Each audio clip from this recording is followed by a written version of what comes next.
ऐका, मी फक्त एक स्टेटमेंट वाचणार आहे, कारण तपास फार इनिशियल स्टेजवर आहे आणि तुम्ही सगळेजण एवढे लोक आले होते म्हणून मी म्हटलं एक बेसिक स्टेटमेंट आणि एक प्रेस नोट ते मी तुम्ही सगळ्यांना देतोय.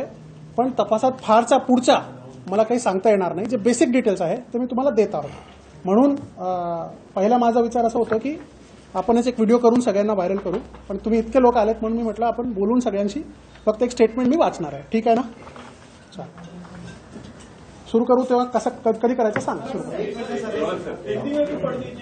हाँ, हिंदी इंग्लिश सब में मिल जाएगा आपको. Yes, will start with Marathi. मैं हिंदी करूँ मैं इंग्लिश करूँ, ज्या क्रमाने व्हायला पाहिजे. इन्सिडेंट फक्त आधी ब्रीफ करा, तपासानंतर सांगा इन्सिडेंट कसा समोर आला, काय झालं ते थोडंसं जास्त ब्रीफ करा. नाही आता मी सुरूच करतो मग तुम्हाला.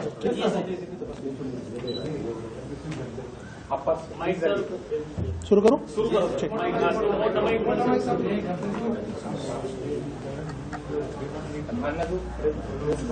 यवत पोलीस स्टेशनच्या हद्दीत पारगाव या गावात भीमा नदीच्या पात्रात 18 तारखेपासून ते 22 तारखेपर्यंत एकूण 7 मृतदेह आम्हाला मिळाले होते. त्यांची ओळख पटली होती. ते आम्ही पहिलेच प्रेस नोटमध्ये ते नाव दिलेले आहेत. सगळ्या एका कुटुंबाचे लोक होते. त्यामध्ये 4 एडल्ट होते आणि 3 मायनर्स होते. ह्या गंभीर प्रकार लक्षात घेता आम्ही वेगवेगळे पथक तयार केले होते की ही जी घटना घडली आहे ह्याच्या सर्व अँगलने तपास व्हायला पाहिजे. ह्या अकस्मात मृत्यूचा तपास करीत असताना आमच्या समोर काही पुरावे आले, ज्या पुराव्यावरून आम्हाला प्रथमदर्शनी असं लक्षात आलं की हे घातपात करून यांचा मर्डर करण्यात आलेला आहे. त्यामध्ये आम्हाला काही संशयित व्यक्ती आढळून आलेत. त्या संशयित व्यक्तींना आम्ही ताब्यात घेतलेलं आहे. एकूण 5 लोकांना ताब्यात घेण्यात आलेलं आहे. हे 5ही लोक जे मृतक आहेत त्यांचे नातेवाईक आहेत आणि त्याच गावातले राहणारे आहेत.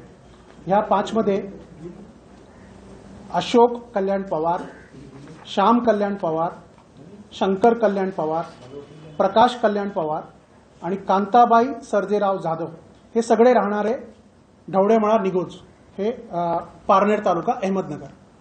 मृतकचं कुटुंब पण सध्या तिथेच राहत होता. हे चुलत भाऊ आहेत.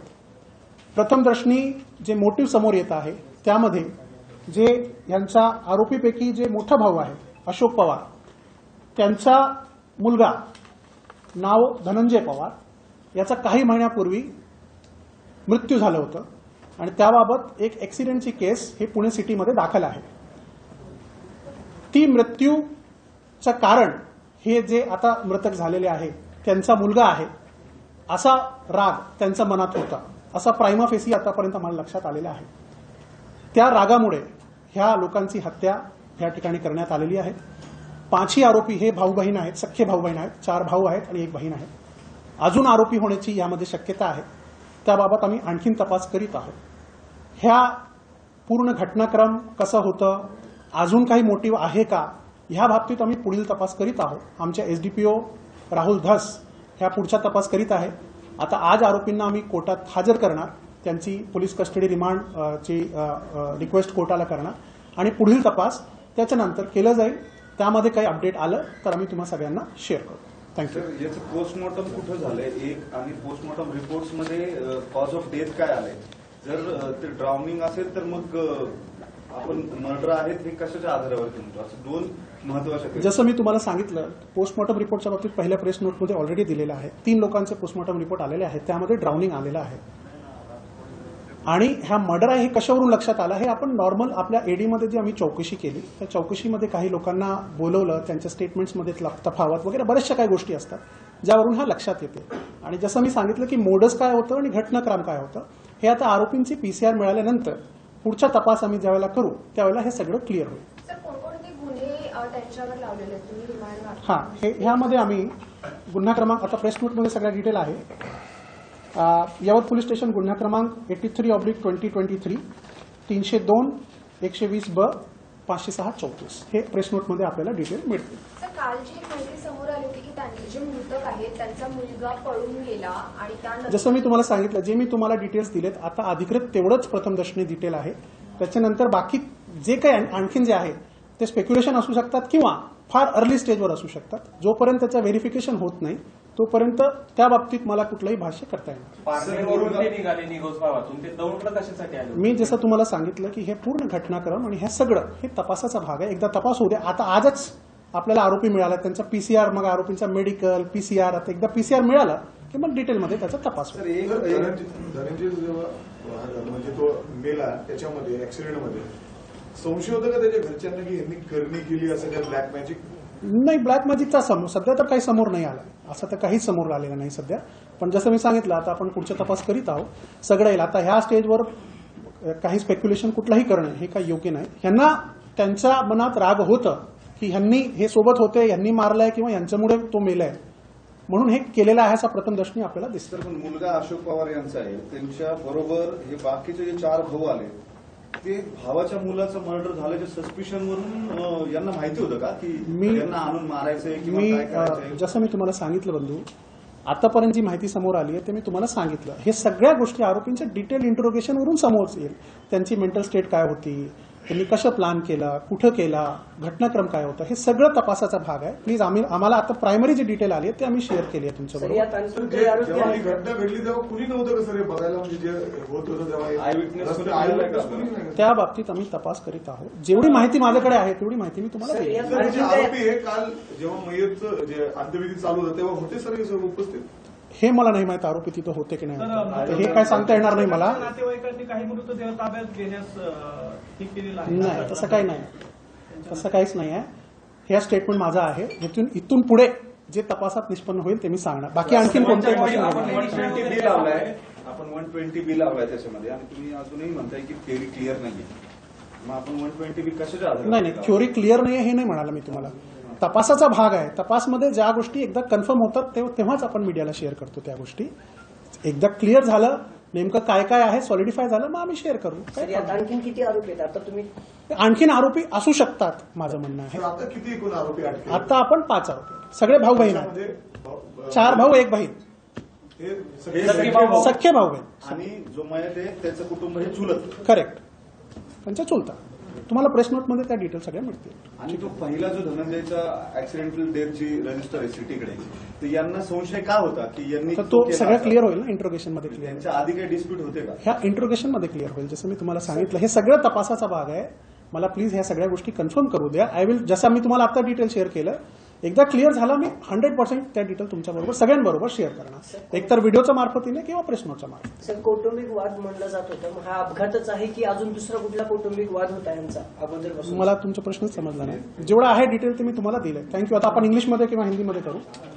सर, एक फक्त ब्लॅक काही मॅजिकवर क्लॅरिटी घेऊ. नाही, ब्लॅक मॅजिकचा सध्या आतापर्यंत काहीही कुठलाही समोर आलेलं नाही, एवढी क्लॅरिटी मी तुम्हाला देऊ शकतो. अँगलनी तपास करणार आहात नाही, कारण आता- आम्हाला कुटुंबांकडून असं सांगण्यात आलं नाही, होतं. जी मी- माहिती आम्हाला मिळाली अर्धा मी तुम्हाला सांगतो, इन्व्हेस्टिगेशन ऑफिसर बसलेत, आम्ही सगळे बसलोय तिथं. आतापर्यंत ब्लॅक मॅजिकचं कोणतंही कारण 1% पण समोर आलेलं नाही.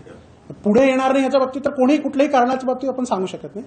पण आतापर्यंत कोणतंही कारण ब्लॅक मॅजिकचं समोर आलेलं नाही. सध्या जे प्रथम दर्शनी कारण जे समोर आलंय ते मी तुम्हाला सांगितलेलं आहे. ठीक आहे. सध्या पुण्यातल्या अपघातामध्ये या मृतकांच्या कुटुंबाची काय- थँक्यू मॅडम. आपण आता हिंदीमध्ये करूया.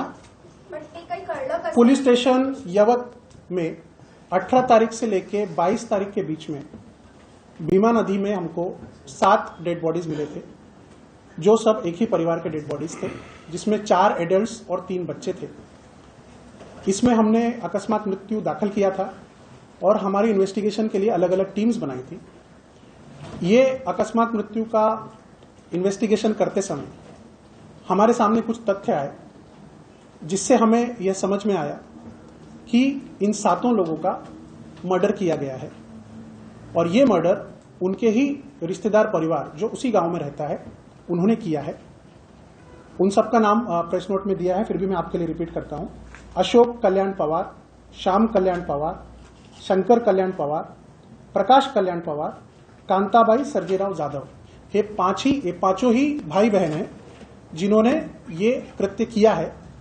इसका जो प्राइमा फेसी हमको कारण अभी तक समझ में आया है वो ऐसा है कि अशोक पवार, जो कि इन सबका सबसे बड़ा भाई है, उसका बेटा धनंजय पवार, उसका कुछ महीनों पहले एक मृत्यु हुआ था जिसके बारे में एक्सीडेंटल एक गुनाह पुणे सिटी में दाखिल है.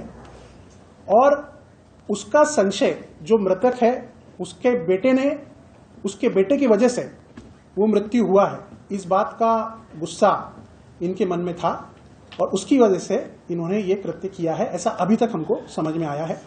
5 ही आरोपी को हमने अरेस्ट किया है और उनको आज हम कोर्ट के सामने पेश करने वाले हैं। उनका पीसीआर मिलने के बाद इसके बारे में बाकी अधिक जानकारी ये मिलेगी। जैसे ही हमको और जानकारी मिलती है वो हम आपके साथ शेअर करें। सर आरोपींनी खुनाची कबुली दिली आहे का? सेक्शन 302 120 हे लावण्यात आलेले आहे। थँक्यू। आरोपींनी खुनाची कबुली दिली है इसमें ब्लैक मैजिक की भी कुछ चर्चा हो रही है? अभी तक इसमें ब्लैक मैजिक का कुछ भी सामने नहीं आया है। जैसे मैंने बताया, जो फैक्ट सामने आए हैं वो आपको हमने बता दिए हैं। सर आरोपींनी खुनाची कबुली दिली है का? इसके बाद इंग्लिश में दूंगा मैं। सर या आरोपीला कुठून ताब्यात घेण्यात आलं? वेगवेगळ्या ठिकाणावरून ताब्यात घेण्यात आले। पहिले त्यांची पूछताछ केली, मग ताब्यात घेतली। In the jurisdiction of Pune Rural Police, in Yavak Police Station, we had found 7 dead bodies during the course of 5 days between 18th and 22nd of January. Out of the 7, 4 were adults and 3 were children. All 7 bodies were identified. We had formed various teams to investigate that incidents. During the investigation of that accidental death incidents that we had registered, it came to light that these people were murdered by their relatives living in the same village. The names of the relatives are as follows: Ashok Kalyan Pawar, Sham Kalyan Pawar, Shankar Kalyan Pawar, Prakash Kalyan Pawar, and Kantabai Sarjerao Jadhav. All of them are siblings, real brothers and sisters. In primary investigation, what we have found is that prima facie the motive appears to be that the eldest brother Ashok, his son died in an accident which is registered in Pune City police jurisdiction, and these people had a grudge against the deceased, that the deceased son was basically responsible for this death or accident. So that is what the motive prima facie is coming forward. We have taken all of them in our detention. We will be presenting them before the court and requesting PCR. During the PCR and during the detailed interrogation, further things will come forward. As and when we get those details, we would be sharing those details with you. Thank you.